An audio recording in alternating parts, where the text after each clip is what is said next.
Assalamualaikum warahmatullahi wabarakatuh. Salam sejahtera bagi kita semua. Shalom, Om Swastiastu, Namo Buddhaya, salam kebajikan. Perkenalkan, nama saya Natalia Titik Wiyani, SPD MAK, NIDN 0307 077503, dosen tetap pada Program Studi Akuntansi, Fakultas Ekonomi dan Bisnis Universitas Pancasakti, Bekasi. Saat ini saya sedang mengikuti proses sertifikasi dosen gelombang pertama tahun 2026 yang diselenggarakan oleh Kemdikti Saintek. Video ini dibuat sebagai pernyataan diri dosen dalam unjuk kinerja Tridharma Perguruan Tinggi atau yang disebut dengan istilah PDD UKT-PT di bidang pengajaran. Pada kesempatan ini, saya akan memaparkan mata kuliah yang saya ampuh sesuai dengan keahlian saya, yaitu mata kuliah Akuntansi Keuangan Menengah 1 atau Intermediate Accounting 1. Mata kuliah ini merupakan mata kuliah wajib yang ditujukan bagi mahasiswa program studi S1 Akuntansi semester 3 dengan kode mata kuliah PAK 3308 berbobot 3 SKS. Mata kuliah ini diselenggarakan dalam 16 kali tatap muka secara real time dengan rincian 14 kali pertemuan materi, 1 kali pertemuan ujian tengah semester, dan 1 kali pertemuan ujian akhir semester. Mata kuliah Akuntansi Keuangan Menengah 1 merupakan pendalaman mata kuliah pengantar akuntansi yang membahas 1. Konsep-konsep dan prinsip-prinsip akuntansi keuangan seperti definisi, pengakuan, pengukuran, dan penilaian, serta penyajian dan pengungkapan informasi akuntansi keuangan.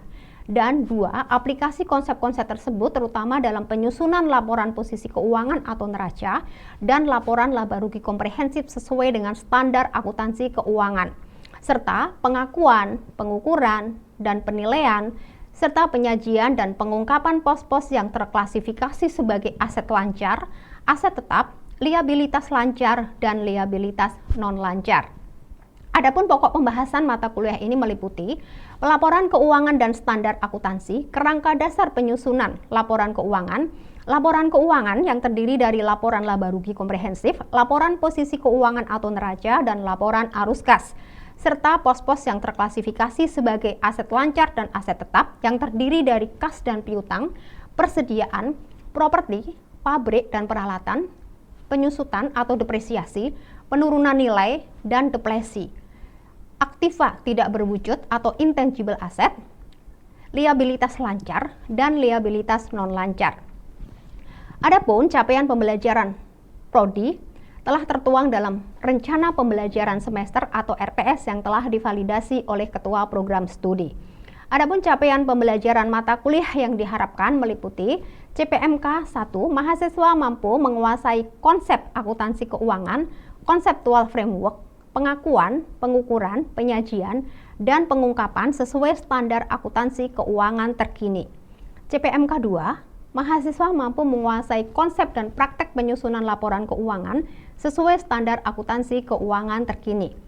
Dan CPMK terakhir, mahasiswa mampu menguasai konsep dan praktek pengakuan, pengukuran, penyajian, dan pengungkapan untuk akun aset lancar, aset tetap, aset tidak tetap, liabilitas lancar, dan liabilitas non-lancar.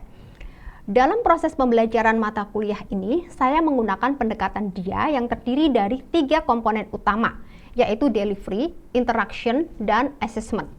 Dalam komponen delivery, saya memberikan materi dan RPS yang dapat diunduh langsung oleh mahasiswa pada sistem Siakat Universitas Pancasakti, Bekasi, dan presentasi interaktif dilakukan secara langsung atau tatap muka. Materi yang saya berikan tentunya didukung dengan media pembelajaran yang inovatif dan disesuaikan dengan perkembangan standar akuntansi terkini. Pada komponen interaction, melibatkan komunikasi 2 arah antara mahasiswa dan dosen, di mana interaction dibangun melalui diskusi, tanya jawab, analisis kasus, kolaborasi, dan refleksi, sehingga mahasiswa berperan aktif dalam setiap proses pembelajaran. Pada komponen assessment atau sistem penilaian yang saya melakukan meliputi assessment formatif dan assessment sumatif. Assessment formatif untuk setiap proses pembelajaran dilakukan melalui kuis, penugasan secara struktur, pengerjaan tugas proyek, baik secara individu maupun kelompok, serta penilaian sikap dan keterampilan sesuai RPS.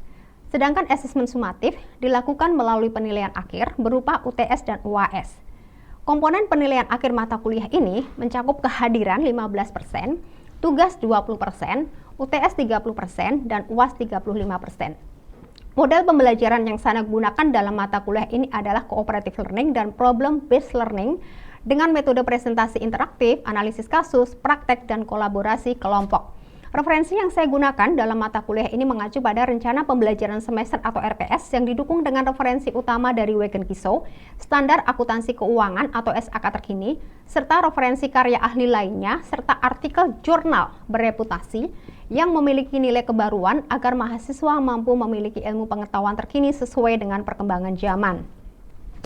Selanjutnya, saya akan menampilkan proses pembelajaran di kelas pada mata kuliah akuntansi keuangan menengah 1 dengan materi pertemuan ke-9 yaitu persediaan atau inventory. Pada cuplikan video pembelajaran tersebut akan diperlihatkan bagaimana proses delivery, interaction, assessment diterapkan secara nyata dalam membangun pengalaman belajar mahasiswa. Selamat menyaksikan dan terima kasih. Selamat pagi teman-teman semuanya. Baik. Apa kabar semuanya? Baik. Luar biasa. Alhamdulillah kalau kabarnya baik. Sehat hari ini? Sehat. Alhamdulillah jika teman-teman semua pada pagi hari ini sehat semua, berarti hari ini sudah ready untuk menerima atau mengikuti perkuliahan pada hari ini. Oke, baik. Pada hari ini kita akan membahas materi tentang inventory. Apa itu inventory? Persediaan ya. Jadi kita akan membahas materi inventory atau persediaan. Adapun agenda pembahasan materi pada hari ini meliputi definisi persediaan, kemudian masalah kepemilikan persediaan, pencatatan dan pengukuran, nilai persediaan, dan harga atau beban pokok penjualan ya. Nah, kenapa persediaan harus ditentukan dengan tepat supaya nilai yang disajikan di laporan keuangan nantinya tidak salah saji. Karena jika persediaan salah saji dilaporkan, maka akan menyebabkan laporan keuangan menjadi tidak akurat dan akan menyesatkan si pengguna. Oke. Baik, kita akan masuk ke agenda pembahasan yang pertama, yaitu definisi dan klasifikasi persediaan. Persediaan itu apa sih? Sejumlah barang jadi, ya kan? Kemudian bahan baku dan barang dalam proses yang dimiliki untuk dijual atau diproses lebih lanjut untuk memproduksi barang yang akan dijual. Jadi persediaan itu bisa berupa bahan mentah, bahan setengah jadi, ataupun barang jadi atau finished good. Oke, nah tentunya perusahaan yang memiliki persediaan adalah perusahaan apa? Ya, perusahaan dagang dan perusahaan manufaktur. Ya, nah jadi ini. Ya, jadi persediaan atau perusahaan atau jenis bisnis yang memiliki persediaan adalah perusahaan dagang atau merchandising company dan manufacturing company. Ya. Perusahaan jasa memiliki persediaan tidak? Tidak. Kenapa tidak memiliki persediaan? Ya, karena perusahaan jasa menjual layanan, ya kan, dan tidak memiliki persediaan. Ya. Nah, persediaan itu merupakan aset, ya, merupakan aset yang sangat krusial dalam perusahaan. Ya, apalagi kalau perusahaan dagang, ya, karena aset terbesar dalam perusahaan dagang adalah barang dagang, ya kan, karena barang dagang ini kan dimiliki untuk dijual kembali, ya, sehingga asetnya hampir sebagian besar tertanam dalam persediaan. Oke, nah kita coba lihat kira-kira perusahaan dagang seperti atau perbedaannya dulu, maaf. Apa sih perbedaan antara perusahaan dagang dengan perusahaan manufaktur? Kalau perusahaan dagang itu kita membeli barang dari perusahaan lain lalu jual kembali. Kalau perusahaan manufaktur itu kita membuatnya dari awal, jadi bahan baku sampai bahan jadi. Ya, namanya siapa? Najwa Chandra. Oke, Najwa, terima kasih, jawabannya tepat sekali. Kita berikan S kelas. Oke, baik, jadi ini perbedaannya ya. Jadi perusahaan dagang itu hanya memiliki satu jenis barang dagangan saja, dan perusahaan dagang kegiatan utamanya hanya buy and sell goods to earn a profit, atau hanya membeli dan menjual produk tanpa melakukan proses produksi, ya. Nah, contohnya apa? Nah, seperti perusahaan retail. Ya, mungkin teman-teman kan setiap hari kan sering berbelanja ke Indomaret, Alfamart gitu ya. Nah, mereka itu perusahaan-perusahaan ini lah memiliki persediaan barang dagang. Jadi mereka hanya membeli barang dagang untuk dijual kembali. Lalu jenis perusahaan yang kedua yang memiliki persediaan adalah perusahaan manufaktur. Tadi sudah disampaikan oleh teman kalian Najwa bahwa perusahaan manufaktur adalah perusahaan yang mengolah bahan baku menjadi barang setengah jadi atau barang jadi untuk dijual ke konsumen. Nah, oleh karena itu, perusahaan manufaktur memiliki 3 jenis persediaan, yaitu persediaan apa saja? Persediaan bahan baku. Ya, persediaan bahan baku apa sih? Persediaan bahan baku adalah persediaan utama yang digunakan untuk memproduksi barang. Ya, jadi bahan dasar yang menjadi komponen utama dan dalam pembuatan suatu produk. Selain perusahaan manufaktur memiliki persediaan bahan baku, juga memiliki yang namanya bahan penolong. Ya, biasanya bahan penolong ini nanti dikategorikan dalam biaya operate pabrik. Lalu persediaan kedua yang dimiliki oleh perusahaan manufaktur adalah persediaan barang dalam proses atau namanya barang dalam proses? Work in process atau barang setengah jadi. Artinya bahan baku yang sudah diproses tapi belum menjadi final good ya, dan masih membutuhkan pengolahan lebih lanjut. Nah, berikutnya persediaan ketiga yang dimiliki oleh perusahaan manufaktur adalah persediaan barang jadi atau final good. Ya, jadi final good ini adalah barang yang sudah siap untuk dijual ke konsumen. Ya, biasanya konsumennya adalah perusahaan-perusahaan retailer ya, atau tadi outputnya perusahaan manufaktur akan menjadi inputnya bagi si perusahaan dagang. Jadi perusahaan dagang membeli persediaan barang dagangnya pasti dari perusahaan manufaktur ya.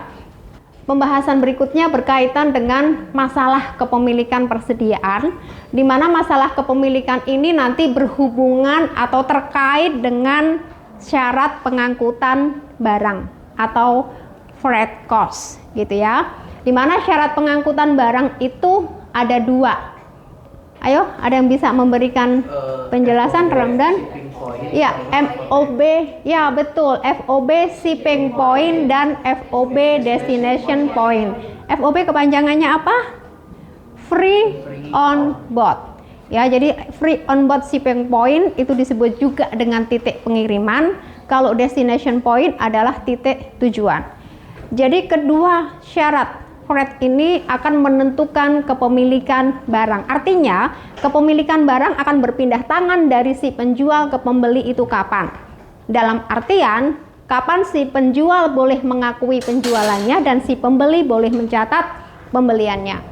Oke ya, jadi perusahaan harus mencatat dan melaporkan persediaan ketika persediaan itu sudah diakui menjadi milik perusahaan, di mana kepemilikan itu sangat ditentukan oleh yang namanya freight cost ya. Oke, baik. Nah, jadi persediaan merupakan milik pelanggan kecuali jika, nah kalau FOB shipping point milik pembeli saat dikirimkan. Ya kan? Kemudian kalau barang konsinyasi itu titipan ya, pernah dengar barang konsinyasi? Kalau barang konsinyasi itu berarti misalkan toko A ya, misalkan si A punya barang, dia titipkan ke si B. Berarti kepemilikannya di tangan siapa? Si A atau si B? Tetap si A yang menjadi pemilik barang. Itu namanya barang konsinyasi. Ya, kalau misalnya penjualan dengan perjanjian pembelian kembali, itu hak kepemilikannya ada di penjual. Gitu ya, dan seterusnya. Saya lanjut. Nah, sekarang yang berhubungan dengan masalah akuntansi ya. Masalah akuntansi yang berhubungan dengan persediaan adalah berapa nilai persediaan yang akan disajikan di laporan keuangan. Nah, untuk menentukan berapa nilai ini maka harus ditentukan metode yang tepat untuk mencatat dan mengukur persediaan. Nah, dalam akuntansi persediaan, metode pencatatan dan pengukuran itu ada 2, yaitu metode periodik dan metode perpetual ya. Jadi ada periodic inventory system dan perpetual inventory system. Nah, perbedaannya apa sih antara metode fisik dan metode perpetual? Perbedaannya apa? Ada yang bisa membantu memberikan opininya dari teman-teman Najwa? Itu nggak dicari di kartu inventory, ada inventory card. Nah, sedangkan di metode perpetual itu kita dicatat di namanya inventory card. Oke, mungkin Wafa, apakah pendapatnya Najwa betul? Betul itu. Betul. Iya. Oke, baik. Benar ya? Iya. Oke. Apa yang dijelaskan oleh Najwa bahwa dalam metode fisik ya, metode fisik itu tidak menyajikan catatan secara detail atau secara rinci. Artinya apa? Ketika terjadi penjualan barang, maka HPP-nya tidak dicatat. Nah, sebaliknya dalam metode perpetual, persediaan dicatat secara detail. Artinya mutasi barang masuk dan mutasi barang keluar itu dicatat dalam kartu persediaan atau inventory card. Ya, jadi perbedaannya itu. Jadi kalau metode fisik itu tidak menggunakan inventory card dan sedangkan metode perpetual menggunakan inventory card. Ya, sehingga karena metode perpetual menggunakan inventory card, maka pergerakan atau mutasi persediaan itu secara real time akan diketahui saldonya. Berbeda dengan metode fisik. Ya kan, kalau metode fisik untuk menentukan nilai persediaan akhir, maka perusahaan harus melakukan stock of num. Ya, atau melakukan perhitungan secara fisik pada akhir periode. Begitu. Oke, baik ya.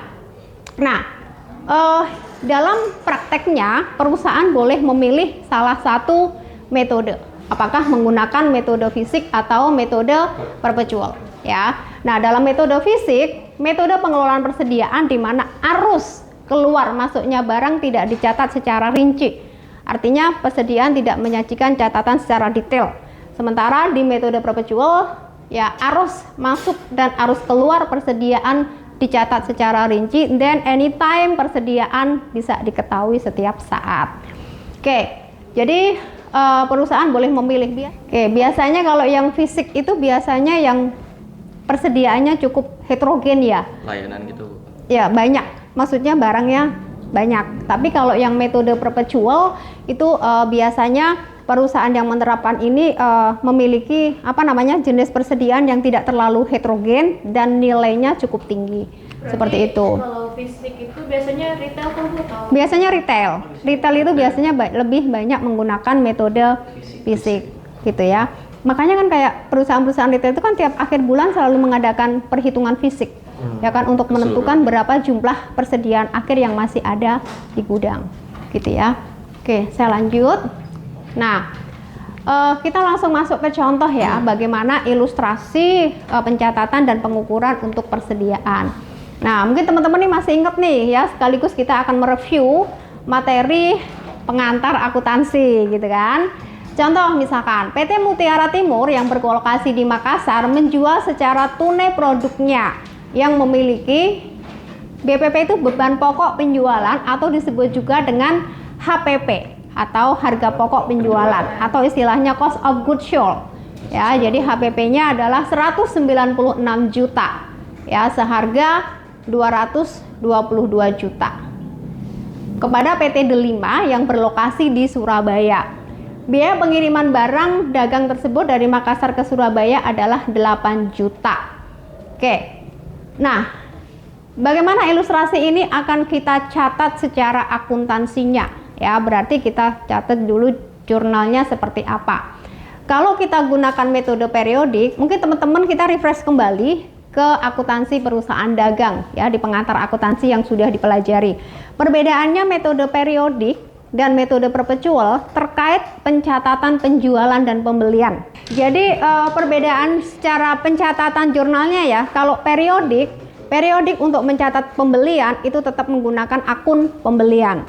Sementara di perpetual menggunakan akun inventory. Jadi semua transaksi yang berhubungan dengan pembelian, baik itu pembelian secara kredit, secara tunai, kemudian ada potongan pembelian, kemudian ada retur pembelian, ada diskon pembelian, maka semua transaksi itu dicatat dalam akun inventory. Tapi di metode periodik tetap dicatat dengan menggunakan akun pembelian. Kalau ada retur ya menggunakan akun retur pembelian, diskon menggunakan akun diskon pembelian. Nah, untuk transaksi penjualan itu sama. Kecuali dalam metode periodik tidak mencatat HPP ketika terjadi penjualan. Sementara di metode perpetual, HPP akan selalu dicatat. Perbedaannya itu. Nah, sekarang kalau kita lihat dari transaksi ini, maka jurnal yang dibuat dari sudut penjual dan dari sudut pembeli akan tampak seperti ini. Ya kan? Tadi kan PT Mutiara Timur menjual secara tunai. Ya kan? Harga pokoknya 196.000. Maka jurnal penjualan dengan metode periodik adalah kas pada penjualan. Ya kan? Kalau di metode perpetual, kas pada penjualan, HPP pada persediaan. Jurnalnya boleh digabung, boleh dipisah ya. Kalau digabung gimana? Kalau dipisah, maaf. Kalau dipisah berarti jurnalnya mencatat kas pada penjualan, lalu HPP pada persediaan. Oke, ini jurnal penjualannya. Atau ini juga boleh digabungkan untuk jurnalnya. Ya, berarti penjualannya sebesar 222 juta, ini 222 juta, ini adalah 196 juta, ini 196 juta. Ya. Oke, baik. Sekarang dari sudut pandang pembeli jurnalnya bagaimana? Ya, berarti kalau dari sudut pandang pembeli, maka metode periodik akan mencatat dengan akun pembelian. Kemudian beban angkut, kreditnya adalah kas. Di situ disebutkan biaya pengiriman barang dagang tersebut dari Makassar ke Surabaya 8 juta dengan catatan syarat freight-nya adalah free on board shipping point. Artinya apa free on board shipping point? Biaya pengiriman barang ditanggung oleh si pembeli. Ya, nah jurnalnya menggunakan akun beban angkut. Tapi kalau perpetual menggunakan akun inventory untuk mencatat beban pengiriman. Oke, kemudian yang kedua adalah 230 juta. Di sini perpetual. Perpetual di sini adalah persediaan pada kas. Oke, baik, ini adalah ilustrasi ya kan untuk pencatatan transaksi penjualan dan pembelian yang terkait dengan persediaan. Baik, apakah dari teman-teman ada pertanyaan ataukah materi yang saya sampaikan bisa dimengerti? Bisa dimengerti? Bisa. Oke, baik. Ada pertanyaan? Oke, boleh. Ramda? Kan tadi Ibu sempat jelasin tuh Bu yang FOB destination point sama FOB shipping point ya. Itu kira-kira dari kedua itu apa bedanya Bu? FOB shipping point sama FOB destination point. Oke, terima kasih Ramda, pertanyaan yang cukup bagus ya. Jadi apakah perbedaan antara free on board shipping point dengan free on board destination point? Sebelum Ibu menjawab, mungkin ini dari teman-teman dulu ada yang mau menanggapi? Gak usah takut kalau salah, namanya juga belajar. Ayo, perbedaannya apa? Oke, namanya siapa? Sheila. Oke, Sheila, gimana menurut Sheila? Kalau untuk FOB shipping point itu, biaya pengirimannya itu ditanggung oleh sendiri. Kalau untuk sedangkan FOB destination point itu, pengirimannya ditanggung oleh si penjual. Kalau Oke, sebentar. Perbedaan yang pertama tadi, kalau FOB shipping point, biaya pengiriman barang dari gudang penjual ke tempat si pembeli ditanggung oleh si pembeli. Oke, terus untuk destination point, biaya pengiriman barang mulai dari gudang penjual sampai ke tempatnya si pembeli ditanggung oleh si penjual. Gimana teman-teman? Setuju dengan pendapatnya Sheila? Setuju. Setuju, bener ya, kita berikan applause. Oke. Sekarang ada lagi? Masih ada lagi perbedaan yang berikutnya? ada Bu. Ada. Yang pertama ada juga yang kedua FOB shipping point itu penjual bisa mencatat walaupun barangnya masih di perjalanan. Oke. Sedangkan FOB destination itu dia penjualnya harus mencatat ketika barangnya ini udah sampai di penerimanya. Iya. Boleh dicatat. Oke, betul. Oke, betul ya. Jadi perbedaan yang kedua tadi, kalau FOB shipping point, hak kepemilikan barang akan berpindah ke tangan pembeli ketika barang itu mulai dipindahkan dari gudang penjual ke tempat atau ke public carrier atau alat angkut. Ya, jadi ketika barangnya sudah dipindahkan ke alat angkut meskipun masih dalam perjalanan, ya, maka si pembeli boleh mengakui pembelian tersebut dan penjual boleh mencatat penjualannya. Oke, bisa dipahami untuk FOB shipping point? Oke, kalau destination point berarti hak kepemilikan barang akan berpindah tangan ke pembeli ketika barangnya sudah sampai di tempatnya si pembeli. Artinya apa? Pembeli boleh mencatat pembeliannya kalau barangnya sudah benar-benar diterima, dan penjual boleh mengakui penjualannya kalau barangnya sudah benar-benar sampai di tangan si pembeli. Ya, contoh misalnya gini, misalnya perusahaan A, ya kan, membeli barang, kebetulan barangnya harus impor nih, gitu kan. Kalau impor kan biasanya butuh waktu yang cukup lama untuk pengiriman. Misalnya beli barangnya ke Cina, gitu kan. Kan biasanya kan pengirimannya apakah melalui darat, laut, atau udara. Oke, baik. Dari teman-teman masih ada pertanyaan lagi? Cukup. Dari materi yang Ibu paparkan, apakah sudah cukup jelas? Bisa dimengerti? Bisa dimengerti. Oke, baik. Alhamdulillah kalau sudah bisa dimengerti. Oke, berikutnya. Nah, ini perbedaannya ya. Perbedaannya antara destination point dengan shipping point. Ya, nanti teman-teman bisa mempelajari lebih lanjut lagi pada slide yang saya berikan. Ya, tadi ilustrasinya seperti itu. Gitu. Terus nanti di akhir pertemuan ini ada ada latihan soal-soal ya. Nanti silakan setelah teman-teman mempelajari materinya, ya, dicoba untuk mengerjakan latihan soalnya supaya kalian benar-benar paham tentang akuntansi untuk persediaan. Oke, baik, teman-teman jangan lupa ya nanti absen mengisi presensi di Syakat, boleh dengan menggunakan barcode. Kalau tidak ada pertanyaan lagi, maka Ibu akan menutup pertemuan pada pagi hari ini. Mudah-mudahan materi yang Ibu sampaikan dapat dimengerti dan dipahami dengan baik. Mungkin sebelum saya mengakhiri untuk pertemuan pada pagi hari ini, mungkin dari teman mahasiswa, dari salah satu ada yang menyimpulkan dari materi yang Ibu sampaikan? Saya mau nyoba. Oke, baik. Prastio. Mas Tio. Ya, saudara Tio. Jadi Boleh. itu persediaan merupakan barang yang disimpan perusahaan untuk dijual kembali atau diproses menjadi produk jadi. Terus dengan tujuan utama yaitu menyimbangkan ketersediaan barang agar jualannya lancar dengan biaya penyimpanan seminimal mungkin. Dan juga ada dua metode pencatatan dan penilaian. Metodenya yaitu ada metode perpetual, yaitu transaksi barang yang dicatat secara real time setiap ada penjualan atau pembelian. Yang kedua yaitu ada sistem periodik, yaitu stok barang yang hanya dihitung secara fisik pada akhir periode akuntansi. Dan juga ada dua metode pencatatan, yaitu ada metode FIFO dan average. Itu sih Bu dari saya Bu. Ya, terima kasih Mas Tio, kita berikan aplaus untuk kesimpulannya pada siang hari ini. Baik, terima kasih dan selamat siang, sampai jumpa, salam sehat selalu. Terima kasih semuanya.